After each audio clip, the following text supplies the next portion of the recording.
तो बस अब आधे घंटे का वक्त रह गया है दूसरे चरण के मतदान में। उत्तर प्रदेश की 8 लोकसभा सीटों पर वोटिंग अब भी जारी है और उम्मीद है कि इस आधे घंटे में पोल परसेंटेज और बढ़े। इस वक्त खास मेहमान जो हमारे साथ जुड़ चुके हैं उनमें हैं बीजेपी के प्रवक्ता ओपी सिंह, लखनऊ से हमारे साथ जुड़े हैं शुचि विश्वास हैं, प्रवक्ता कांग्रेस डॉक्टर आशुतोष वर्मा, प्रवक्ता समाजवादी पार्टी सुरेंद्र दुबे हैं, वरिष्ठ पत्रकार। आप सभी का बहुत बहुत स्वागत है।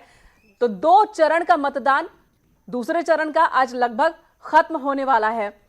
ओपी सिंह जी, अब आपका दावा क्या, जब कह सकते हैं 8, 8, 16 सीटों पर मतदान अब संपन्न ही होने वाला?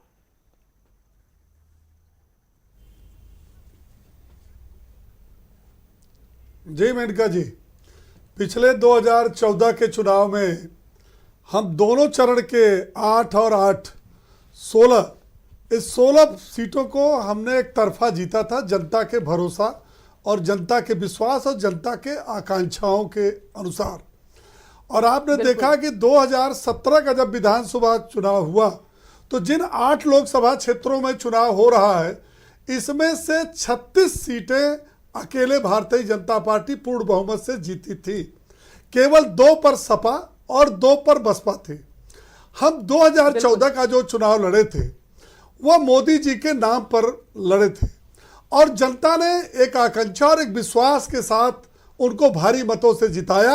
और जिन लोगों ने केवल गरीबी दूर करने का नारा लगाया, जिन लोगों ने बेरोजगारी दूर करने का नारा लगाया, जो लोग किसानों के मसीहा बने, उनको जनता ने नकार दिया। 5 साल बाद हम मोदी जी के काम और मोदी जी के नाम पर लड़ रहे हैं।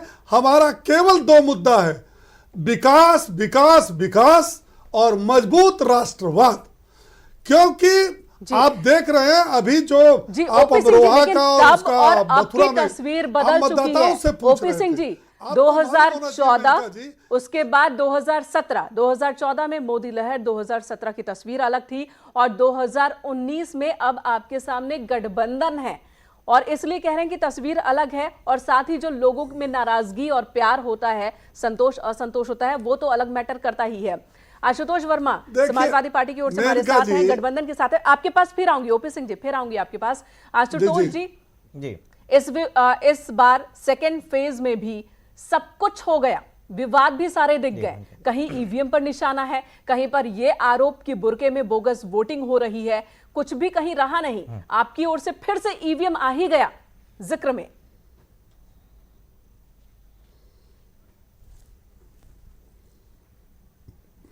मेनका जी, देखिए, ईवीएम की बात अगर की जाए तो ईवीएम तब भी था जब 2014 का चुनाव था, 2017 का, और जब हमारे बाईपोल्स में हम लोग जीते थे तब भी हमने ईवीएम की बात उठाई थी। हम ईवीएम की बात इसलिए उठाते हैं कि हम उसका कहीं शय लेना चाहते हैं। मेनका जी, हम लोग बात को बार बार स्ट्रेस करते हैं कि हिंदुस्तान दुनिया की सबसे बड़ा लोकतंत्र है और इस लोकतंत्र पे हमको गर्व है, लेकिन इस लोकतंत्र को बचाने का काम भी हमें, आपको, जो मीडिया है, जो पत्रकार हैं, पॉलिटिकल पार्टी है, इनका एक बहुत बड़ा एक हमारा दायित्व है।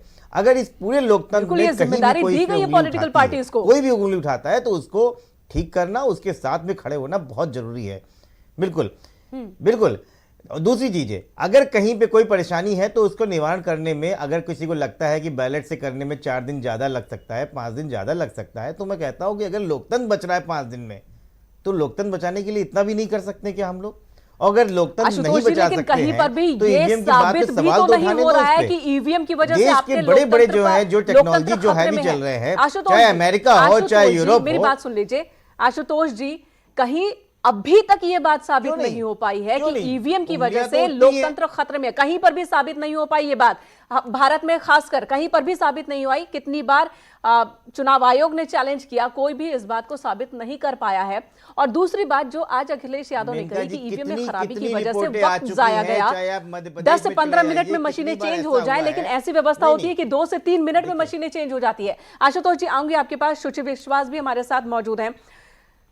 ये बताइए विश्वास जी, नहीं देखिए, आपको कितना विश्वास, एक तरफ ईवीएम का मसला उठ रहा है, दूसरी तरफ हो रहा है कि बुरके में वोटिंग हो रही है, सेकेंड फेज की भी वोटिंग कंप्लीट होने वाली है, जो दावे कांग्रेस ने किए थे और जिस विश्वास के साथ आप अकेले चल पड़े 2 फेज के इलेक्शन के बाद, वो विश्वास कहां?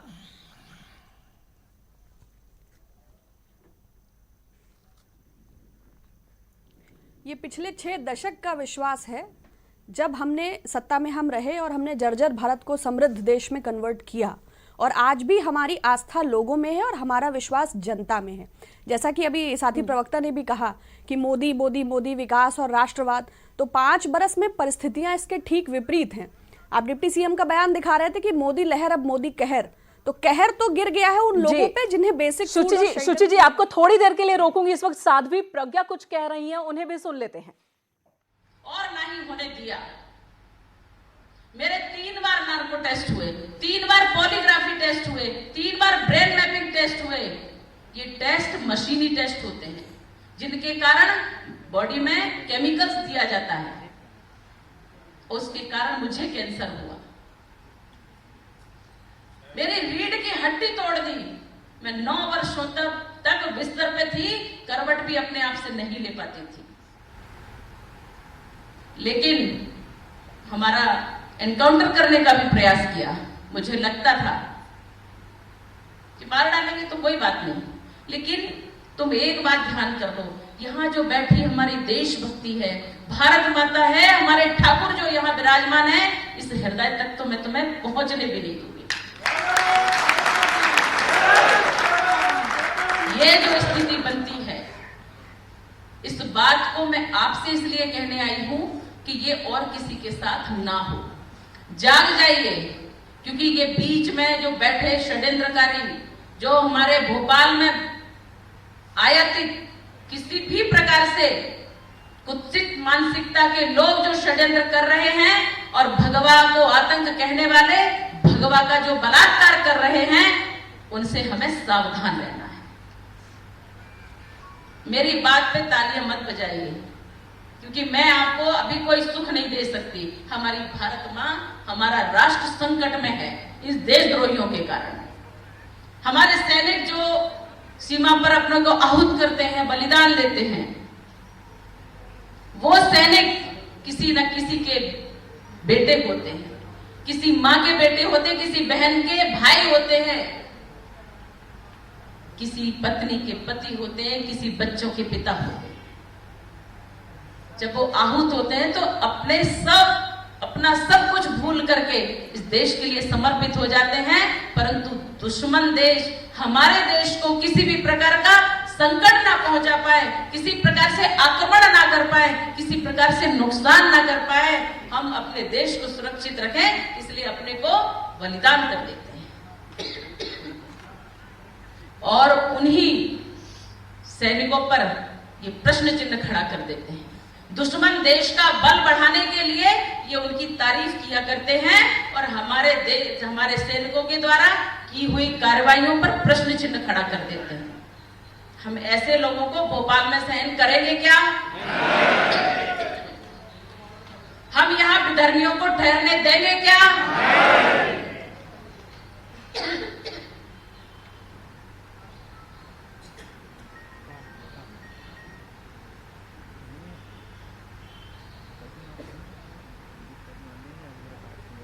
मेरा एक ही कहना है, 10 वर्षों तक आपने जिनका 16 वर्ष पहले शासन देखा, बस अंत हो गया उनका।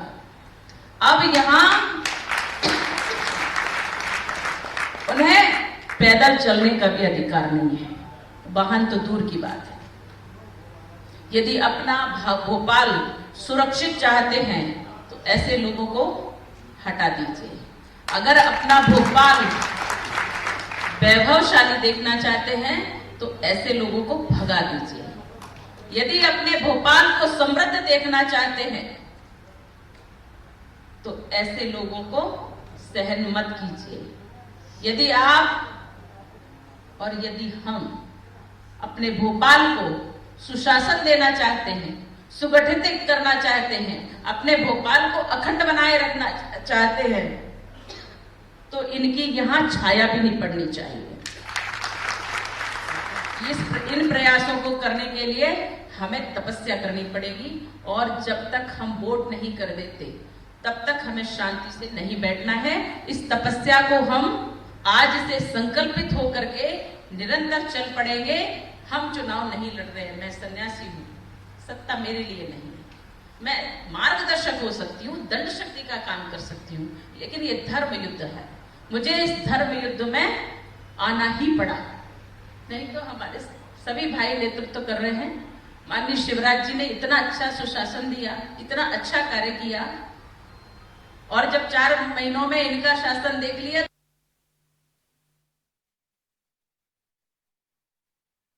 भोपाल में प्रेस कॉन्फ्रेंस कर रही हैं और बीजेपी की उम्मीदवार भोपाल से दिग्विजय सिंह के खिलाफ हैं वो साध्वी प्रज्ञा ठाकुर। एक बार फिर से आपको लिए चलते हैं। के लिए, उनकी सुख सुविधा के लिए सत्ता की जाती है, उनके कल्याण के लिए सत्ता की जाती है, ये शासन किया जाता है। ये उन्होंने करके बता दिया अपने कर्म के द्वारा। आप सभी आपका नेतृत्व किए हैं, पर मैं तो वास्तव में धर्म युद्ध के कारण ईश्वर का आदेश, ठाकुर का आदेश मान करके मैं यहां आई हूं। मैं नेतागिरी करने नहीं आई। मैं ऐसी नेतागिरी जो कांग्रेसी करते हैं ऐसी तो बिल्कुल ही करने नहीं आई। समाज को नेतृत्व देना है तो ठाकुर ने मुझे नियुक्त किया है कि जाओ और इस धर्म युद्ध में अपनी भूमिका निभाओ, अपने को आहूत करो। तो जब मेरा ही कुछ नहीं है तो किसका होगा? सब कुछ आपका है। इदम न मम, यह मेरा नहीं है, इदम राष्ट्राय, ये मैं राष्ट्र की हूं, मैं स्वयं भी राष्ट्र की हूं। इसलिए आप भी इस देश के हैं, आप भी इस राष्ट्र के हैं। आप अपनी तपस्या का बल इस पूरे चुनाव के समय में लगा दीजिए और सुख दुख थोड़ी देर के लिए भूल जाइए, कुछ भी कष्ट होते हैं वो भूल जाइए, तपा लीजिए इन दिनों में अपने को। और प्रत्येक व्यक्ति सन्यासी है, भगवाधारी है, साध्वी प्रज्ञा सिंह ठाकुर है, ये मान करके रात को सोइए कि मुझे सुबह ये काम करना है, और सुबह उठ पड़िए कि आज पूरे दिन मुझे ये कार्य करना है। सिर्फ और सिर्फ राष्ट्र जागरण करना है। इस राष्ट्र जागरण के द्वारा मैं सन्यासी हूं, भिक्षा मांगती हूं, भिक्षा टन करके खाती हूं। इसलिए मैं आपसे उस दिन एक वोट मांगूंगी कि एक अपना मत, एक अपना वोट धर्म के लिए दीजिए, राष्ट्र धर्म के लिए दीजिए, राष्ट्र रक्षा के लिए दीजिए, नारी की शीलता के लिए दीजिए, देश की अखंडता के लिए दीजिए, देश के वैभव के लिए दीजिए, सुशासन के लिए दीजिए, ईमानदारी के लिए दीजिए, एक अच्छे भारत माता के सुख के लिए दीजिए। ये वोट भिक्षा मांग रही हूं, और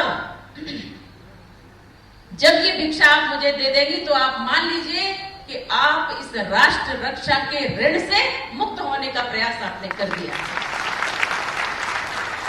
इतना ही आह्वान आपसे करती हूं कि प्रतिदिन वोट करने तक आप चैन से ना बैठें, नहीं तो अगर विधर्मी आ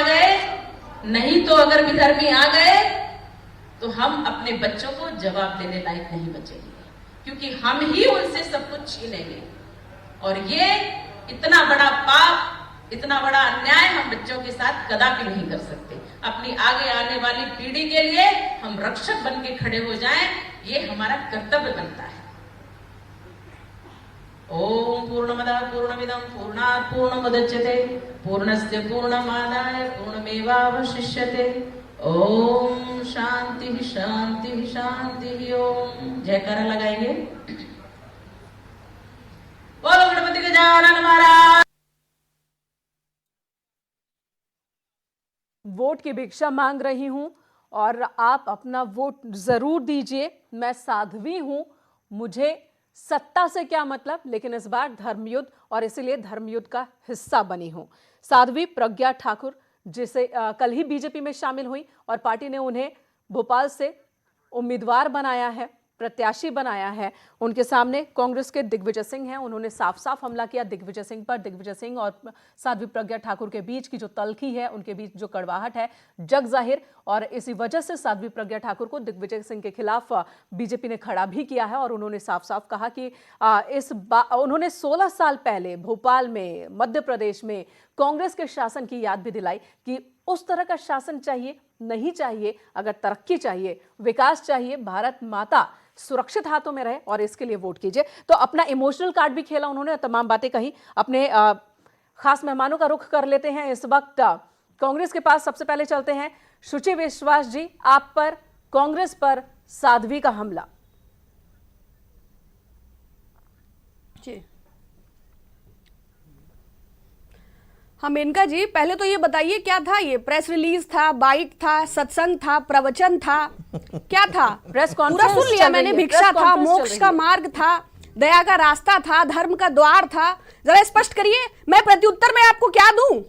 मैं सुनाऊं आपको शिव तांडव? जटाटवी गलज्ज्वल प्रवाह पावित स्थले गले वलम बेलुम भुजंग तुंग मालिकम डमर डमर डमर डमर विनाद डमर वयम। आप क्या सुनना चाहती हैं? हम विकास पे बात कर रहे हैं, हम चुनाव पे बात कर रहे हैं। द्वितीय चरण का ठाकुर ने सुनाया चल रहा है, देश के लिए लोकतंत्र का सुना दिया। महाउत्सव हो रहा है। जो आपने वो सुनाया भिक्षा वो भी हमने सुन लिया और दर्शकों को सुना दिया। वरिष्ठ पत्रकार सुरेंद्र दुबे हमारे साथ बने हुए। सुरेंद्र जी, प्रत्युत्तर प्रज्ञा ठाकुर को भी हमने सुन लिया, शुचि विश्वास को भी उसको। हमने सुन लिया। जी जी, शुचि विश्वास फिर आएंगे आपके पास। दोनों को हमने सुन लिया। भोपाल की एक छोटी सी चर्चा हो ही जाए, उसके बाद हम फिर अपने उत्तर प्रदेश पर आ जाएंगे।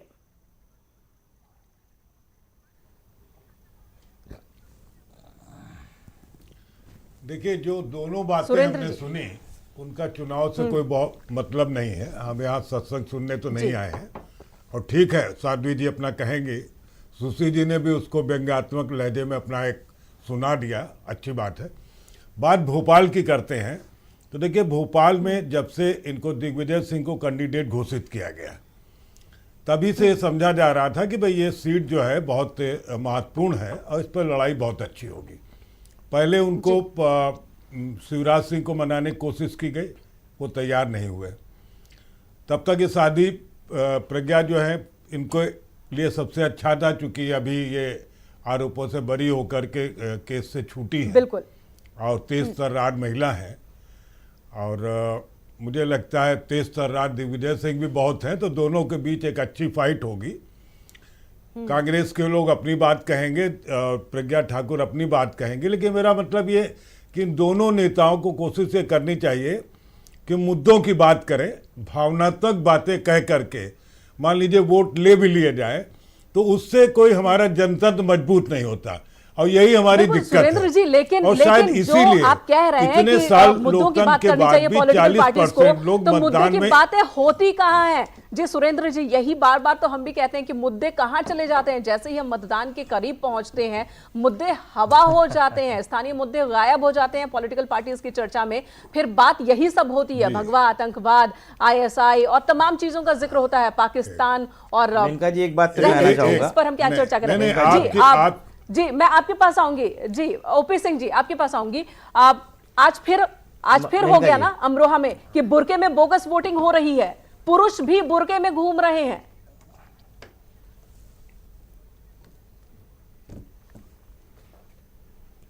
अब इसके क्या मायने निकाले? ओपी सिंह जी, क्या मायने निकाले? कोई सबूत सामने आ पाया अभी तक? चुनाव लड़ते हैं, वो आरोप प्रत्यारोप लगाते हैं ना, उसका मायने ये है कि नहीं देखिए, उसके मायने हम और आप नहीं निकाल सकते मेनका जी। नहीं, तो ओपी सिंह जी, आप क्या ये कह रहे हैं कि कंवर सिंह तंवर ने सिर्फ वही परंपरा निभाई है? ये चुनाव जी ओपी सिंह जी, आप क्या यही कह रहे हैं कि कंवर सिंह तंवर जो आपके उम्मीदवार हैं, नहीं हुआ होगा तो आरोप लगाए परंपरा निभाई, आरोप प्रत्यारोप की?